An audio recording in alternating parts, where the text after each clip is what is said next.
Welcome, everyone, to Monroe Publications' YouTube channel. Here on the 160th anniversary of the Battle of Gettysburg, we're delighted to be able to give a presentation on what happened in Gettysburg, Pennsylvania on July 1st, 2nd, and 3rd of 1863. That's because the Civil War is growing all the time in interest, and worldwide, by the way. There are many new pieces of literature being written and read.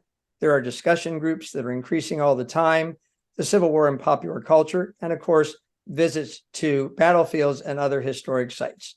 To start this presentation, I'm so privileged to be joined by Peter Carmichael, who's the Robert S. Fluhrer Professor of History at Gettysburg College. And by the way, he also runs the Civil War Institute at Gettysburg College. And he's the author of many books, articles, and other pieces on the Civil War and the Civil War period. Welcome, Peter. Thank you very much for joining us. And I'm really interested, particularly to start off, by talking about your new book, which is The War for the Common Soldier. Now, this is really a fascinating part of the Civil War that we don't get to talk about much. Here at Monroe Publications, we talk a lot about the causes, the actions, and the outcome of the Civil War. But this is really getting into actually why men fought, why they put themselves through the hardships, not just of combat, but of everything that have to do with soldiering. And I think you really nailed it in this work. We're so happy to be able to ask you a few questions about that and perhaps a few other things relative to the Battle of Gettysburg. Yeah. But let's start with your book. And I'm curious that this is such a complex and interesting subject. Why did you decide to start this work? Well, so I had a long history with the common soldier. It started with my first job in the Park Service. When I was 19, I grew up in Indiana, and I had to play a Union soldier at Appomattox day in and day out. It was 1865. It's called first person. You had to pretend that the war had just ended.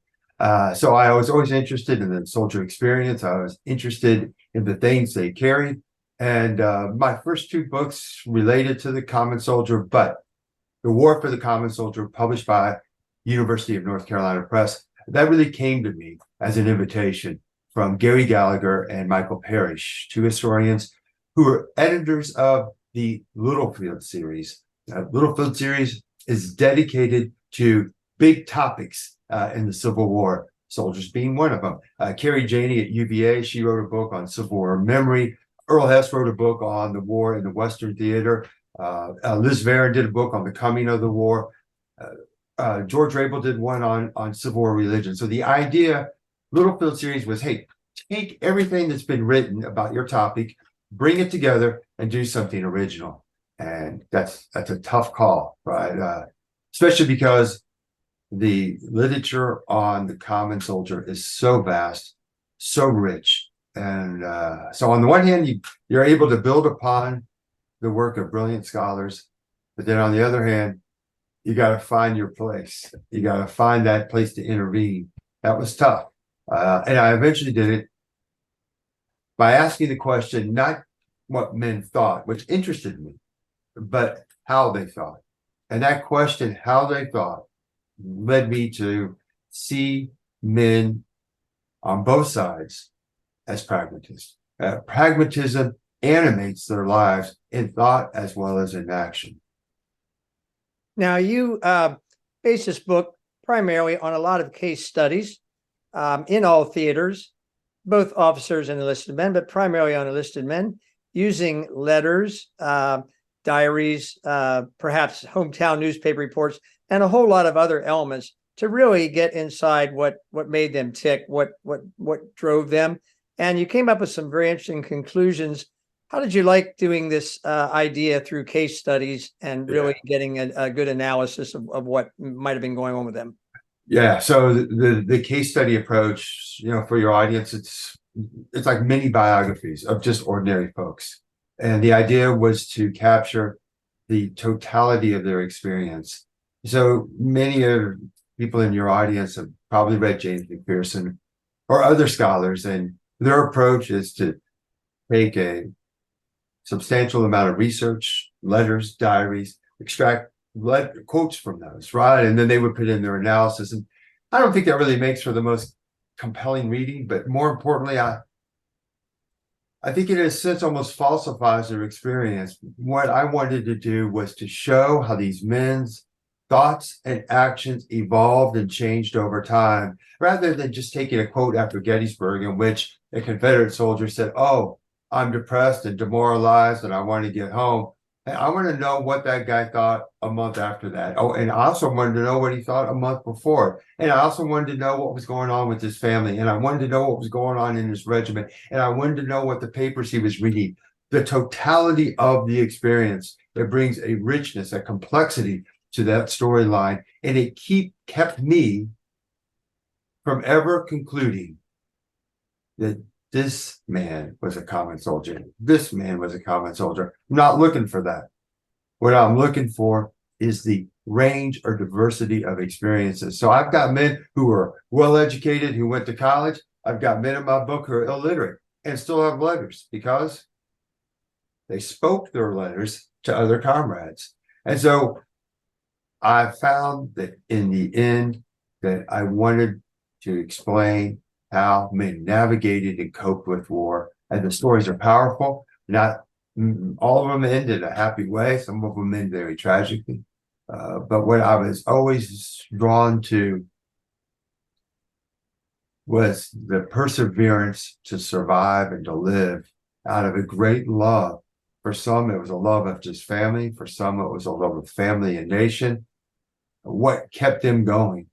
What kept them pushing when they confronted an array of hostile forces? And that's not just the enemy. That's not just their superior officers. That's not just a disgruntled comrade. That's the environment, the nature, the natural world. Like there's a host of things that these men had to contend with.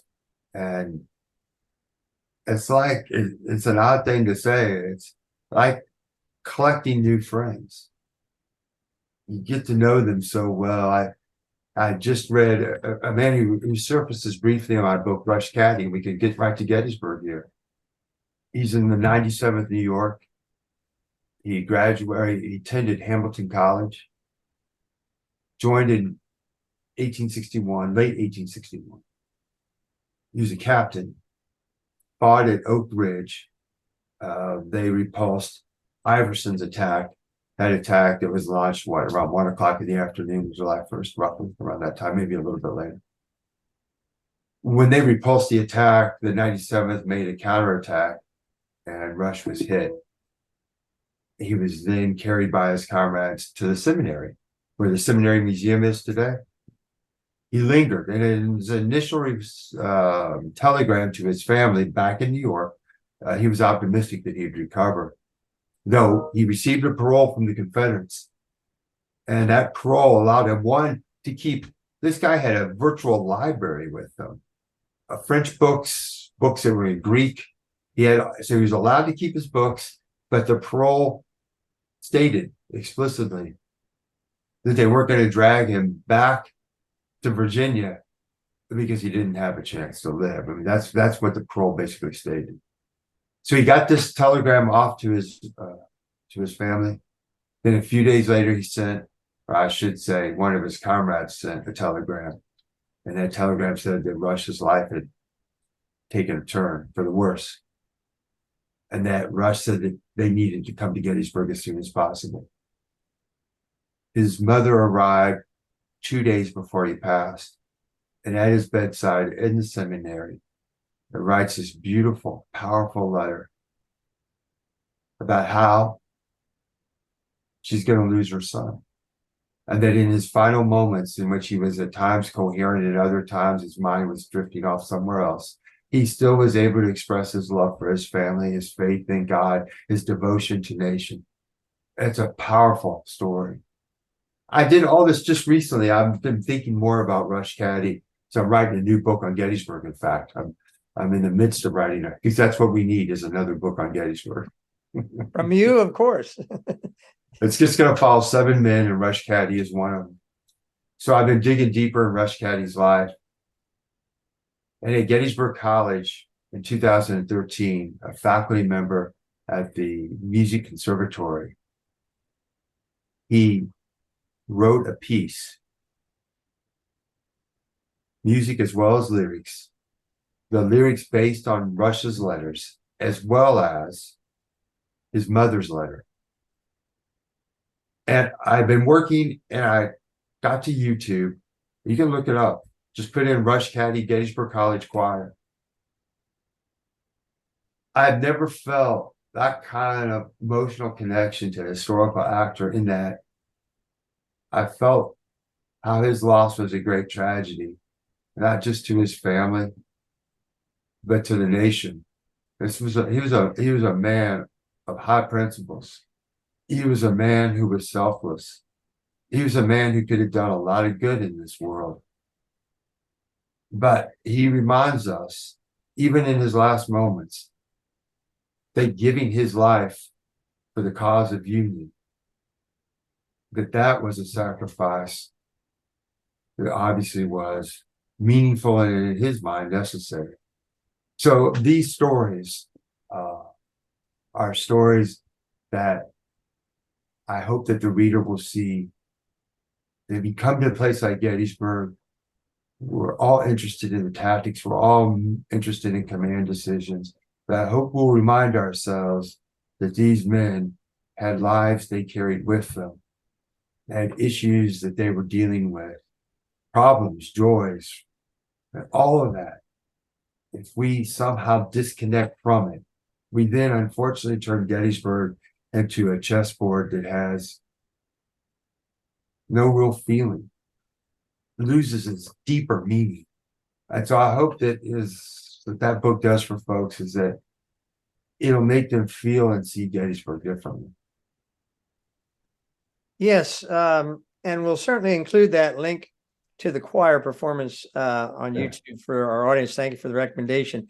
One of the things that a lot of us who don't have the ability to see, as you have, the roles of the soldier without the research and reading that we're now doing, we have the idea that so many of what they did in that period of time in the 19th century was guided by what they called providence, by what God spoke to them.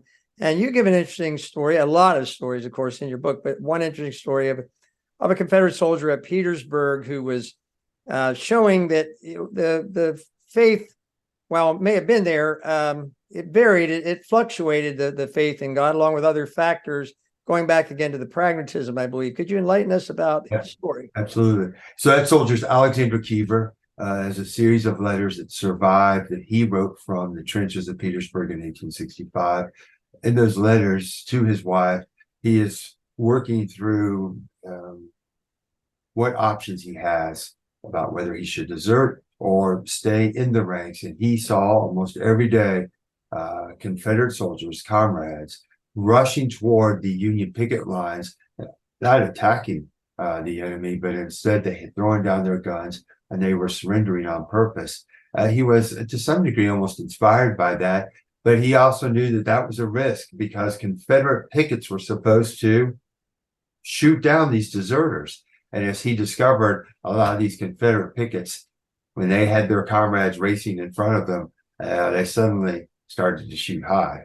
So he knew there was a good chance, and he was trying to calculate his odds, but his wife pressed him hard to just desert. And he said that if he were able to get home, that he'd have to live off in the bush, right? In the woods. And he couldn't just come home, that the home guard would get after him. And then he was afraid that if he got captured and got sent back to the army, that he could get executed. Even in the spring of 1865, Lee was killing soldiers, right? So he didn't think he had really any good options. But in the end, he said he'd put his trust into God, that God would carry him, sustain him, get him all the way to the promised land, not above, but the promised land of North Carolina.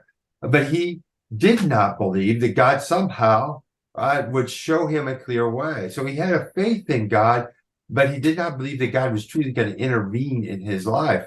And in fact, he then told his wife he's just going to wait it out. He'd basically take his chances and stay in the trenches. Now, in part, he did that because he'd received a care package from his brother, had food, had clothing in it. So again, he's making calculations about his survival. That comes back to survival. He wants to live, right? So he wrote his wife, he said, I'm staying put. A week later, what did he do? He ran across that no man's land surrendered to Union pickets, captured, sent up to Washington, D.C., put in a prison, ultimately paroled, and sent back after Lee surrendered in the spring of 65. So here you see again a flexibility of thought. It's not a belief in providence that I'm going to just simply do something in a very rigid and predictable way because I think God is telling me to do that. It is, I feel God's presence. I believe that God is maybe caring for me, looking after me. But at the end of the day, what did Kiefer say? I've got to make the call. And I've got to make the call based upon circumstances, right? Day-to-day circumstances. And so what the Kiefer example does and what the other examples do in the book is you stand in the shoes of that man. You see the world through the eyes of that man. And you start to understand the calculations that they made as their situation, as it continued to change and evolve over time. That's why that little quote from a letter that you extract and you generalize from can only get us so far. Yes, and the whole topic of desertion, and how it was carried out, what it meant. Oh, it's a fascinating, big chapter in your book. You gave an example of an officer in the wheat field, 140th Pennsylvania, and I think we all think that in most cases that there was military justice in the Civil War. In most cases, I'm sure there were exceptions, but most cases, at least there was some sort of court martial. Well, he went through a court martial, and there was obviously a testimony on both sides. There were those who defended him and his action, that he had to surrender, and said it was the only choice. And there were others that said that he ran. And then it turns out that it was probably a case of political intrigue within the unit when it all was said and done. So just one example, again, of many you have in here. The whole idea of when you desert, how you desert, really a sophisticated topic. Why you do or why you don't. You touched on a little bit there. But I have to go back to the example. Really that Wheatfield example is fascinating. Tim Orr, who teaches at Old Dominion University, and Tim Orr, he is in fact going to lead at two all-day tours at the Civil War Institute conference next year. He's a fantastic historian. He's also a park interpreter up here as a college kid. He did a lot of research on that soldier that you mentioned who got captured here. When he was down in Libby prison, it was comrades who were of a different political party who then court-martialed him. I mean, it's just absolutely sordid as hell. And they did it because they wanted to push him aside so one of their buddies of their political affiliation could get his position. While that guy's rotting away in a prison in Richmond, that's what they did. It should remind us, and then we can talk about another deserter. I get so weary today about how we are so divided as a nation, and that the partisanship is so rabid, and it certainly is rabid. There's no doubt about it. But that's nothing new. And democracy has always been hardball politics. That's the nature of the game. And even in a time of war, when you think that people would push partisanship aside, they did not. And this book I'm writing on Gettysburg, it's the 14th Connecticut, guy named Benjamin Hurst. He was right on Cemetery Ridge. After Fredericksburg, there were rumors in his hometown of Rockville, Connecticut, that were spread by political opposition. He was a Democrat. Many of his comrades were Republicans. They spread the rumor that he ran at Fredericksburg. So it's some vicious stuff. That chapter on desertion, I think, is an important one, though. I think it's important because it enables us to see the boundaries of dissent. What I mean by that, we need to understand what was possible to say and what was possible to do. And when you see men getting shot and why they're getting shot, you begin to appreciate what these other men were always worried about. Military justice on both sides was erratic as hell, and I would say actually not very fair. It's the poor dudes that are always paying the price. Almost always. It's always the poor guys. Even in the spring of 65, R.E. Lee received from Davis instructions to pardon, give clemency to a Confederate who was going to get shot. And Lee wrote him back and said, basically, I understand that this young man has some connections. That's not the word Lee used, but that's what he was suggesting. And he said, and if we don't shoot him because he's got connections, is going to have an ill effect on the rest of the men. My point again being is that the poor men, they basically had, I think, to pay the price for it. But that's why that's why I stressed and emphasized desertion and execution so much. Many in your audience have probably been to Montpelier, James Madison's home, not far from Orange, Virginia. September of 1863, the largest execution in the Army of Northern Virginia took place there. 10 men killed in front of Johnson's division, the same division that fought the protracted fighting on July 2nd as well as July 3rd. Those survivors had to stand there and see their comrades from the 3rd North Carolina gunned down. That incident was reported widely throughout the Confederacy. Listen, things were not going well for Lee, obviously, after Gettysburg. But what we tend to overlook as the Army itself, I don't think this is too strong of a word, unraveling. It's unraveling. And that's why you start shooting them. And that's what we did. Now, you also make a great point about, again, some of the ways, a common, they didn't just run to the rear. They had different ways. One of them, of course, was pretending to be ill, going to what we would call a sick bay now, the regimental hospital, wherever it was, they could find a surgeon and try to convince them that they were not fit to fight. It really is interesting because even as you note in the book, even the surgeons were not really set up to deal with what we would call the psychological aspects of war. There's plenty of focus on the physical, but not the psychological problems of war. And as we know, this has only recently been really recognized in thoroughness with the PSTD and so on. It went on for a long time, even after the Civil War, but certainly there, those surgeons and those who had to kind of make decisions about whether somebody was fit or not really were in almost a no man's land of knowledge, weren't they? And that's a nice way of putting it, a no man's land of knowledge. I think it's important to also sympathize, as I think you're suggesting, with these surgeons. They're often seen as men who are just eager to saw off an arm and a leg, and that's just not true at all. It is true that they did not have a modern understanding of trauma. It's also true that as the war progressed, I think many of these surgeons recognized, as they always, I think, hope anybody does, there's a limit to their knowledge. They could not understand why some men who had combat records that were impressive, solid, that why they suddenly then became unreliable in battle. And so one thing, and this is now back to another Gettysburg reference here, this is terrible. The author of the 83rd Pennsylvania Regimental, Amos Judson, everyone should check that book out. It's published in 1865 or 1866. Those regimentals that come out right after the war are fascinating. And Judson has a really good chapter on courage. And I believe that his notions probably were pervasive. And it's this. It came to understand that a man only had basically so much fuel in the tank. Now, obviously, Judson didn't say that.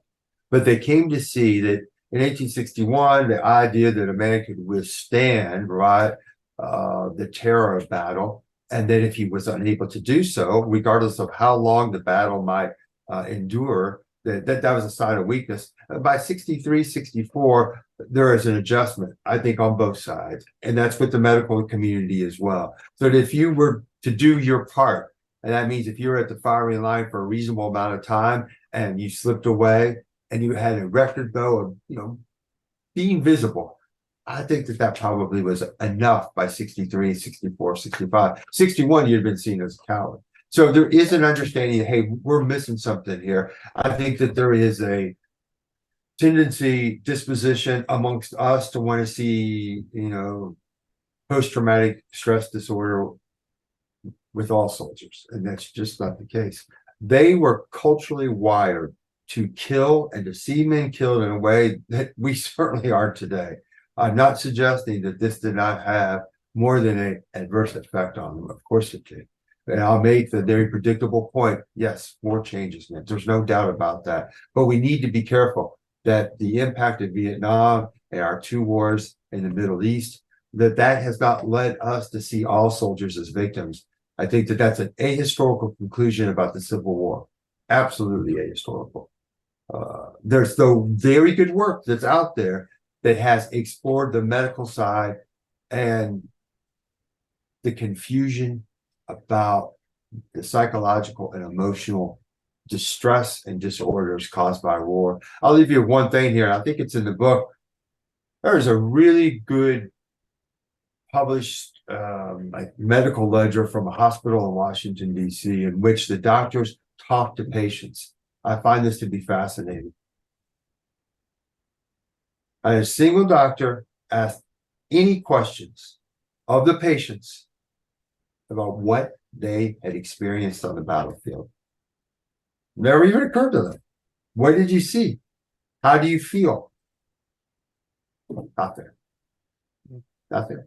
So, again, like you said, a no man's land of knowledge. And by, the late 19th century, there is starting a shift of thinking that, oh, wait a minute.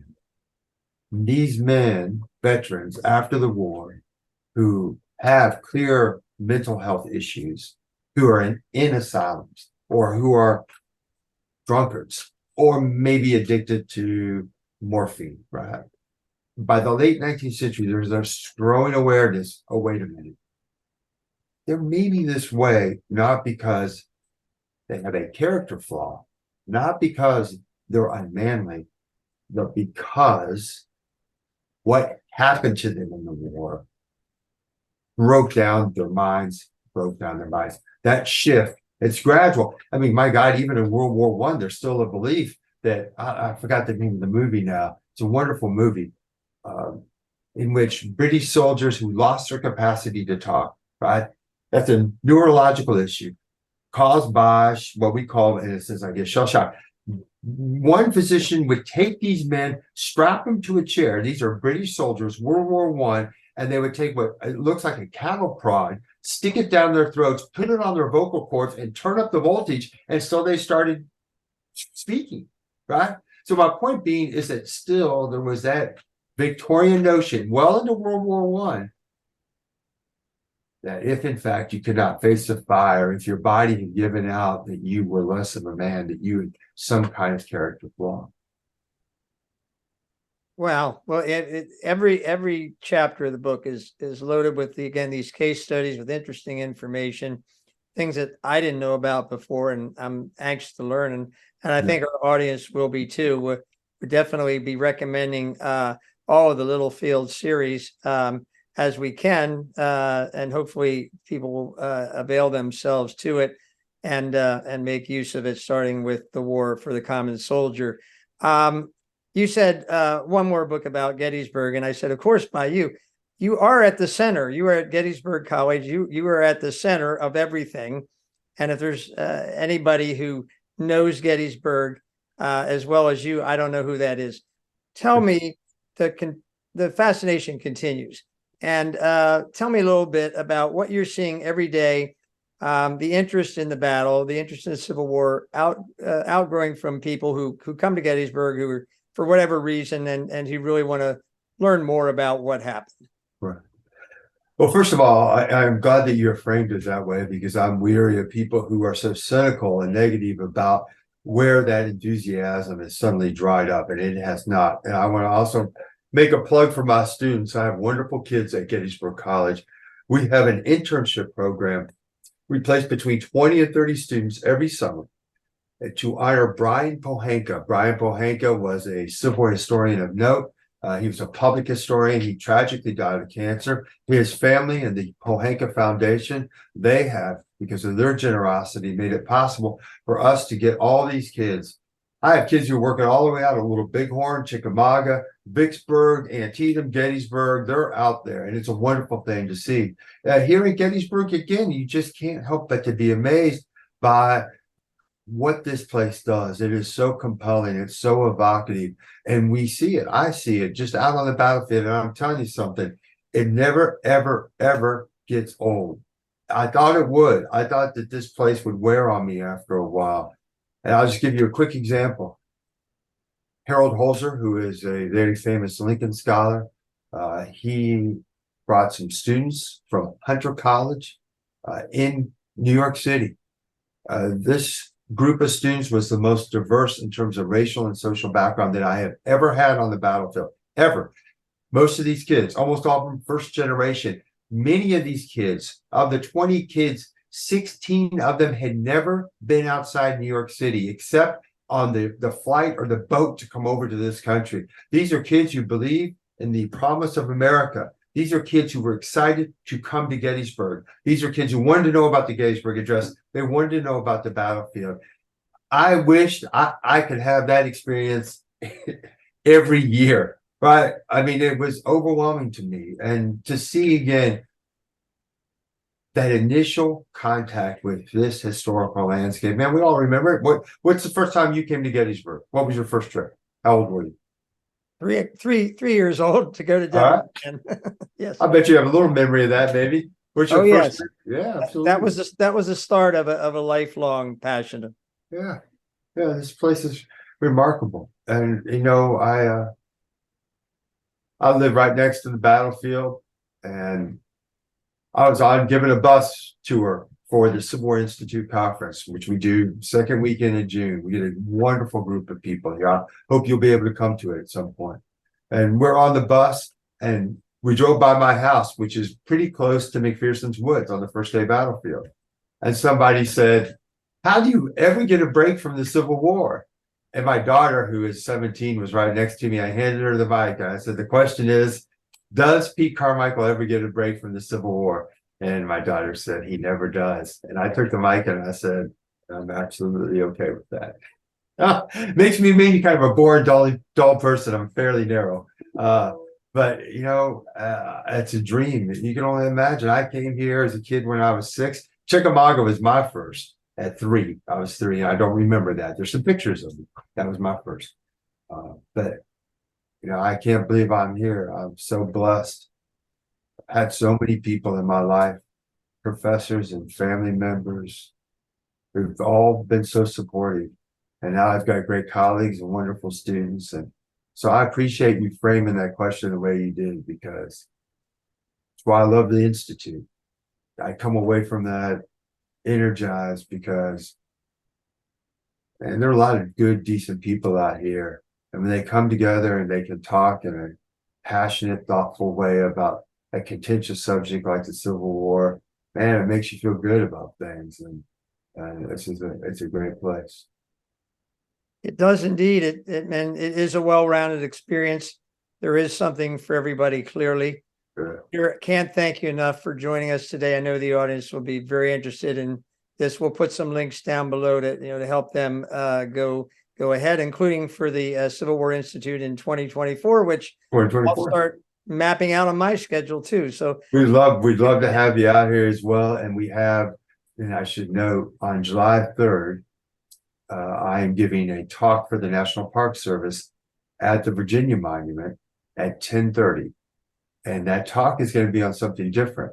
It's going to be on the experience of slaves in the Confederate Army. So 10:30, July 3rd, on the anniversary, Pickett's Charge. I'll be there working with my Park Service colleagues. And that's a very different, obviously, topic, one that we often almost never hear about on the battlefield. That's great. We'll include that in our agenda as well. And again, thank you for all the time and all the resources. And we hope to be able to bring you back here. Absolutely. Absolutely. No, I appreciate it. Anytime. Thank you so much. Okay. Thank you, Peter.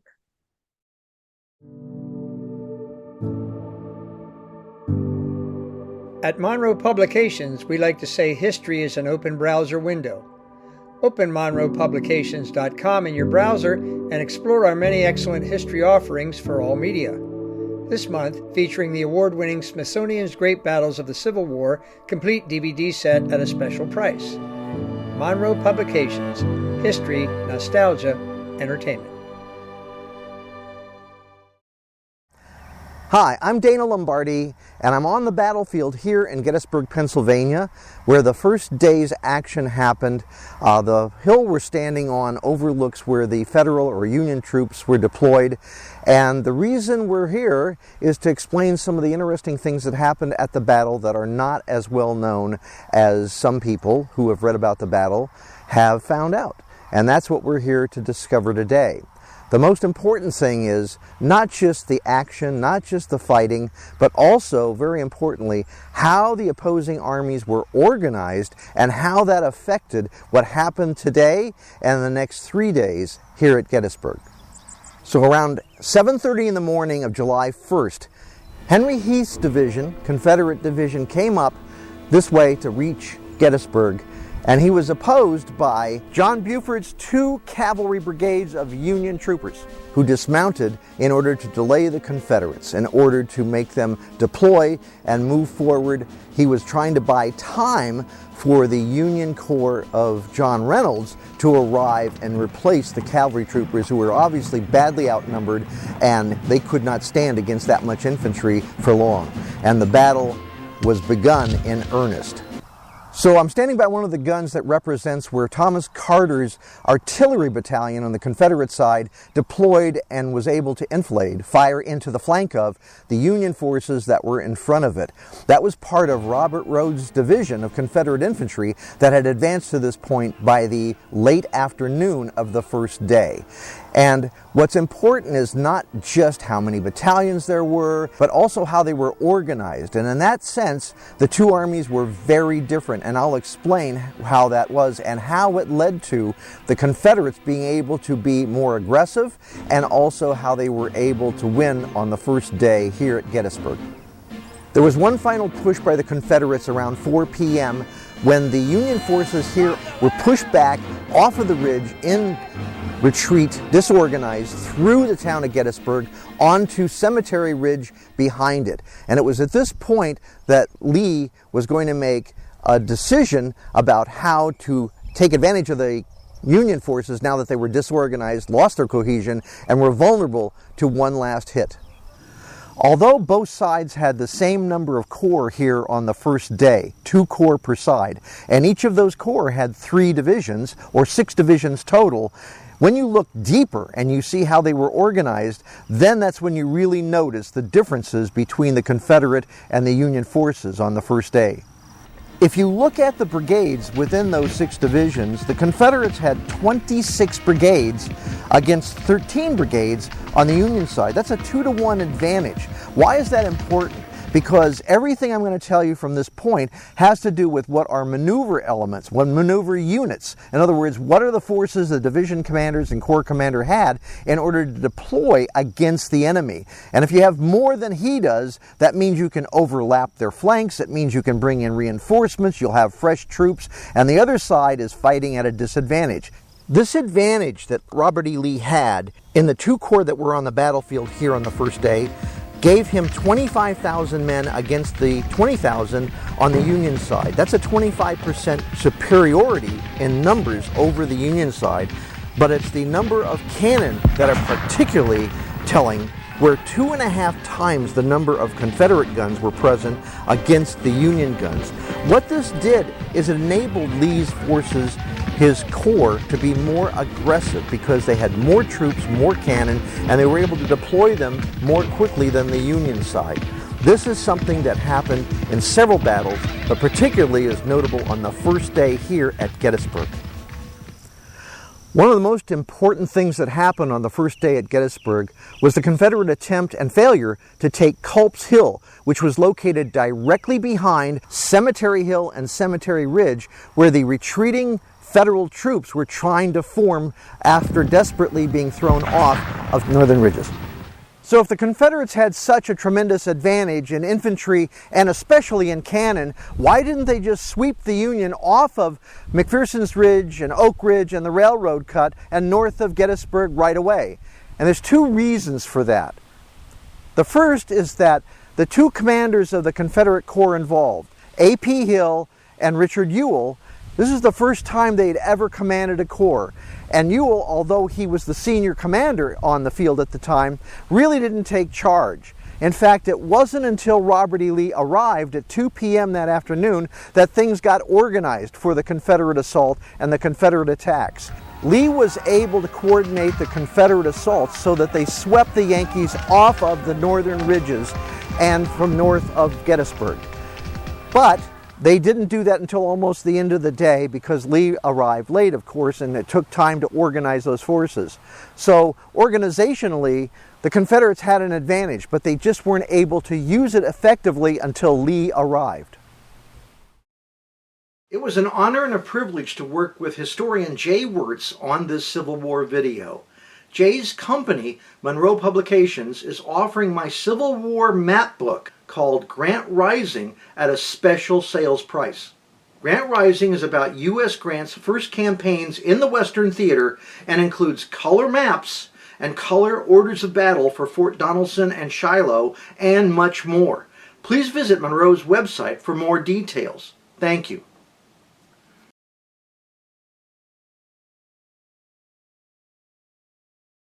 At the end of the first day, Ira Grover's 7th Indiana Infantry abandoned its assignment guarding the trains of the 1st Corps to which it belonged, and it came up from the south and joined with the remnants of the Iron Brigade, and they were assigned to take and protect Culp's Hill behind me. Ewell's division under Allegheny Ed Johnson had arrived just before dark, and they were ordered to send a reconnaissance party up that side of the Culp's Hill position. The two ran into each other, and the 7th Indiana stopped that reconnaissance and chased them down the hill, and that was the only Union force available, but that reconnaissance force reported to Johnson that the Union forces controlled the hill, which obviously was not true, but the Confederates did not know that. Ewell's corps that was ordered by Lee to take Culp's Hill if practicable obviously did not have the aggressiveness. Ewell did not have the initiative, and he certainly was more cautious than Jackson was when Jackson was in command of the 2nd Corps. But as James McPherson, that historian that's well known to modern readers, said, if Jackson was in charge, Culp's Hill would have been captured. But as McPherson wrote, Ewell was not Jackson. Army of the Potomac Commander George Meade said in Battles and Leaders after the war that had the Confederates used their positioning and their superior numbers and the terrible condition that the Union Army was in at the end of the first day, they could have taken Culp's Hill. And if that had happened, Meade thought that they would not be able to stand on Cemetery Hill and Cemetery Ridge and would have had to fight where Meade wanted to all the time, which is Pipe Creek far to the south. The top of Culp's Hill was eventually fortified, as you can see, but on the first day it was not, and only infantry was here to oppose the Confederates that tried to take it.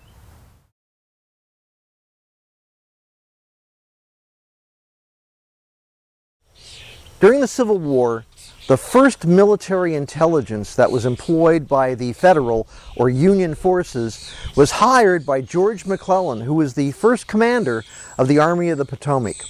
And that person that he hired was Allen Pinkerton, whose detective agency was hired to find out how many Confederate troops McClellan was up against, where they were located, in what condition they were in, and try and assess the kind of intentions that the Confederates had. That did not work out very well. Pinkerton was not a military man, had never done anything like this before, and he gave McClellan very exaggerated reports of the numbers and the effectiveness of the Confederates that McClellan was facing. McClellan was already a very cautious person, and that just fed into his nature and caused problems for the Federal Army of the Potomac in order for it to try and succeed against the Confederate forces during the 7 days where McClellan was trying to capture Richmond. That failed in part because of the failure of his military intelligence. The Federal Military Intelligence Service did not dramatically improve until 1863, when Joseph Hooker took over command of the Army of the Potomac. At that point he made many changes. Perhaps one of the most important changes was to appoint George Sharp, who was his provost marshal. That meant that Sharp commanded the military police in the Army of the Potomac. And he was chosen to become the head of what would be called the Bureau of Military Intelligence. And the BMI is what would then start collecting information about the Confederate Army and how to assess their capabilities, their numbers, and how their command structure was set up. And that helped Hooker and future commanders of the Army of the Potomac, George Meade and Ulysses Grant. And it made a huge difference in the capability through the military intelligence that Sharp was able to collect to help them win the war. After 2 days of fighting here at Gettysburg, George Meade, the commander of the Army of the Potomac, held a council of war with his corps commanders and other officers here in the Leicester House in order to decide if they were going to stay and fight Lee on a third day or they'd start retreating away from Gettysburg. This has been portrayed as a really dramatic event and a big decision. But the reality was that it wasn't that big a decision because George Sharp, the commander of the Bureau of Military Intelligence, gave a report, an intelligence report, an evaluation on Lee's army and the Army of the Potomac that was pretty much going to decide what the officers were going to vote for. So how did George Sharp calculate this? How was he able to determine that Meade had that big advantage? Obviously he had the numbers on the Union forces, but how did he decide that for the Confederate side? Ever since Sharp was appointed to the Bureau of Military Intelligence back in early 1863, he had been collecting information on the Confederate Army and how it was organized. And this is basically how he was able to do it.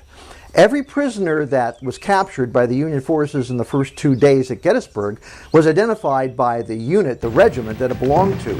From that information, Sharp was able to determine what brigade those regiments belonged to, and therefore what division the brigades belonged to, and ultimately which corps on the Confederate Army the divisions were part of. By doing that, he was able to figure out that the only one division of Lee's army that he did not yet identify was Pickett's division because no prisoners had been captured. That's how he knew that Lee only had that one reserve division to throw at the Union on the third day. Sharp's report made it obvious that Meade had a huge advantage for the third day at Gettysburg. Against Pickett's 15,000 men in his division, Meade had 58,000 troops to deploy against it, including Sedgwick's recently arrived 12,600 men of his 6th Corps. That was a tremendous advantage, which combined with the fact that this was Pennsylvania, Union territory, and friendly civilians, and men were fighting for their homes, that made a big difference in their decision to say, yes, we will stay and fight on the third day. Soar into new adventures at the Hagerstown Aviation Museum, where something adventurous is always happening. Monthly open airplane days, Young Eagle flights, car shows, and more at the Hagerstown Airport or online at Facebook and HagerstownAviationMuseum.org. So the third day of Gettysburg, while most attention was centered on the middle of the line where Pickett was about to charge across the fields against the Union line on Cemetery Ridge, and during the cannonade that was going on prior to that, there was an order that went out to Wesley Merritt, one of the cavalry brigade commanders, to try to go around the right flank of the Confederate line, which was occupied by troops of Longstreet's Corps of Hood's division. But Hood, of course, had been wounded on the 2nd, so was now in the charge of Lafayette McLaws. So Wesley Merritt and his cavalry dismounted along the Emmitsburg Road, attempted to get to the west side of the road and up and behind this end of the line, but they were unsuccessful. This was about just before 3 p.m. They had to withdraw because even though they had breech-loading rifles, breech-loading carbines, the Confederate musketry and the experience of the troops in Hood's division overwhelmed them. So later in the day, as Pickett's charge was winding down, word came down from Alfred Pleasanton at headquarters to Division Commander Judson Kilpatrick to make a diversion again on the south side of Gettysburg, where the right side of the Confederate line was, Wesley Merritt's attempt had already failed. So there was a decision by Judson Kilpatrick to send his newly minted brigade commander, Elon Farnsworth, who was jumped several ranks because of the political connections, his father being a congressman. So he was a good man, a good cavalryman, but not terribly experienced. He was experienced enough to see that the charge that Judson Kilpatrick was proposing against these hardened veterans dug in at the base of Big and Little Round Top here was going to be a suicide charge. And in fact, when his 3 regiments, one from Pennsylvania, one from Vermont, and one from West Virginia, charged bravely into the fire of the Confederate muskets, it was indeed a disaster. They were eventually driven back. Elon Farnsworth was killed by 5 bullets in the melee, but one of his sub-commanders, the commander of the 1st West Virginia, was able to get the troops out of this box that had been created by Lafayette McLaws, acting again in Hood's stead because Hood had been wounded, by bringing units, including the Texans here, 3 sides of a box and just trying to box in the dismounted and mounted cavalry of the Federals. They were able to escape, but with horrible casualties. And that's why I consider that this action, which is called the South Cavalry Action, the South Cavalry Battlefield here at Gettysburg, one of the mortal blunders of the Civil War.